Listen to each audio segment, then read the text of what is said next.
Patti Smith here on Democracy Now! Without Chains. This is Democracy Now!, democracynow.org, the War and Peace Report. We're broadcasting in over 750 stations on Pacifica and NPR stations, low-power FM, college and community radio stations, on public access TV and PBS TV stations, and both TV satellite networks, on Dish Network, channel 9415 Free Speech TV, 9410 Link TV, and on DirecTV, channel 375. And we're video and audio podcasting at democracynow.org. Our headlines are also available in Spanish for any radio station to take, as over 200 are, and your station can too, just ask. We're talking to, well, he's calling himself Matthew Alexander. His book is How to Break a Terrorist, the U.S. interrogators who use brains, not brutality, to take down the deadliest man in Iraq.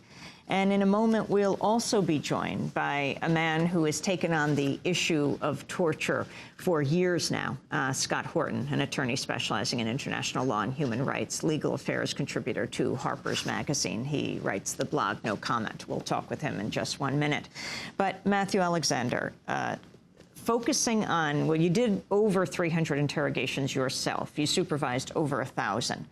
But the key person who provided the information, the whereabouts of Zarqawi, you said you moved from fear to this next approach, and explain it. Yes, the man who ultimately led us to Zarqawi, I call Abu Haider in the book. And Abu Haider was an interesting character. He was the Hannibal Lecter, if you will, of al-Qaeda. He had the same appearance and the same sort of general demeanor.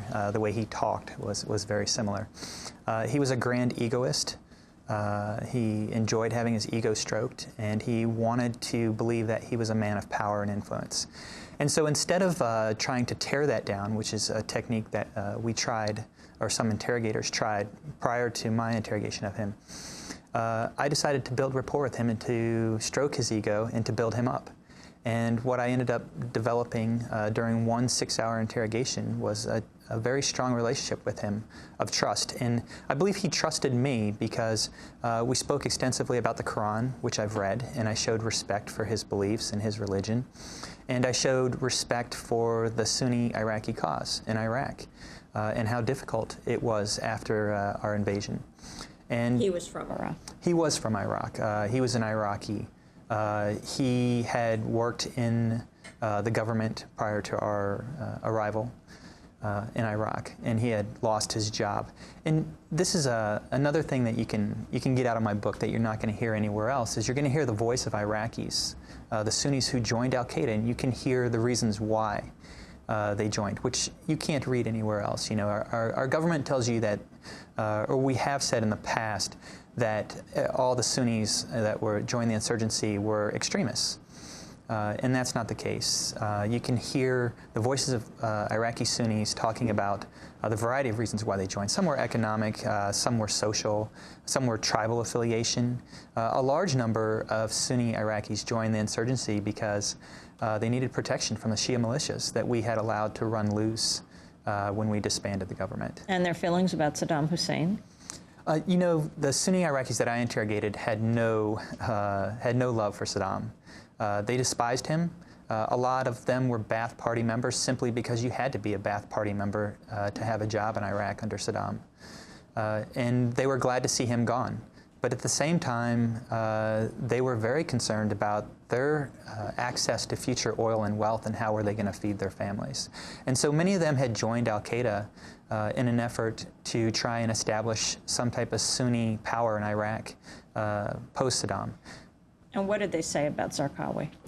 Well, you know, a lot of them, although they had many of them had participated or in some way influenced or helped Zarqawi with his campaign of suicide bombings, the large majority of them did not believe in his ideology. Let me give you the case of one of the guys that I interrogated early on. His name was Abu Ali, and he was an imam. And he had joined the insurgency because one of his best friends had been killed by a Shia militia, and he turned to al-Qaeda for protection. He, at one point, even blessed suicide bombers. But, you know, in the end, he told me, he said, Matthew, I don't believe in this, in bombing Shia civilians. My mother is Shia. Iraqis have a long history of intermarriage between Sunni and Shia, but we've been forced in this situation because of the Shia militias. And so we have to do this to protect ourselves. So how you extracted the actual information for where Zarqawi was. So Bush believed that Zarqawi was responsible for the UN bombing also? He was. Zarqawi was responsible for a number of bombings. Even when he wasn't directly planning things, he obviously was directing or inspiring others to exact his campaign of targeting civilians. The man who ultimately led us to Zarqawi, Abu Haider, he ultimately turned on Zarqawi because he rejected his ideology of extremism, and also because I promised him a new way ahead, a way in which Americans could work together with Sunni Iraqis. We could find middle ground to negotiate, to compromise, and work together to battle against these types of extremists. And Abu Haider ultimately rejected Zarqawi and decided that it was best for the future of Iraq if Zarqawi was dead. How long did this take? Well, the interrogation, he was scheduled to leave the prison where I was at. And I had about 6 hours to sit down with him and convince him to give us some information. And it wasn't until the last 30 minutes before he was supposed to get on a helicopter that I was able to convince him to work together with us and to sell out his cause. Where were they going to take him? He would have been transferred to another prison, either Abu Ghraib or one of the other prisons. Where were you? I can't say the exact location where I was. Yeah. And so in that last 30 minutes, well, then he had more time with you. Yeah, you know, I tell in the story, the book, of this last 30 minutes because, you know, I could hear the clock ticking in my head, and I knew this man could lead us to Zarqawi. How did you know that? I knew it because I'd been watching him, monitoring his interrogations for a few weeks, and I guess it was a gut feeling, you know, it was intuition to know that... Where had he been picked up? He had been picked up in a house with suicide bombers during a raid. There was 5 men captured in the house, and my team interrogated those 5 men. And the suicide bombers had been killed in the house by our soldiers during a very exciting, daring raid, I should say. And he had pretended for a long time that he was there accidentally. He was supposed to have come to film a wedding, which obviously was a lie. But it was obvious to me from watching him over a period of weeks that this was a very important person and that he had to have been very close to the higher echelons of al-Qaeda. And so those last 30 minutes? Those last 30 minutes, I decided to take a gamble. I decided to take a risk, which is part of interrogations is risk-taking and not being afraid to lay it out on the line. And so during those last 30 minutes, I told him that I already knew that he was close to somebody and that if he would provide me the name of that person and show me that he trusted me, that I could help him. And I actually had no particular person in mind. It was a ruse. But he believed me, and he told me that he was friends with Abu Ayyub al-Masri, who is now the current leader of al-Qaeda in Iraq, and who was Zarqawi's right-hand man. And so what information did he give up then, where he was? Well, eventually, at that point, we had just been able to establish that he was in the higher echelon. It took us a period of weeks after that, about 2 weeks, to get him to admit that he was friends with Zarqawi's personal spiritual advisor, who was Sheikh Abu Abdul Rahman, who is the person who led us to Zarqawi. But he told us not only who Rahman was, but how to find Rahman and how we would know when he went to meet with Zarqawi. And where was Rahman?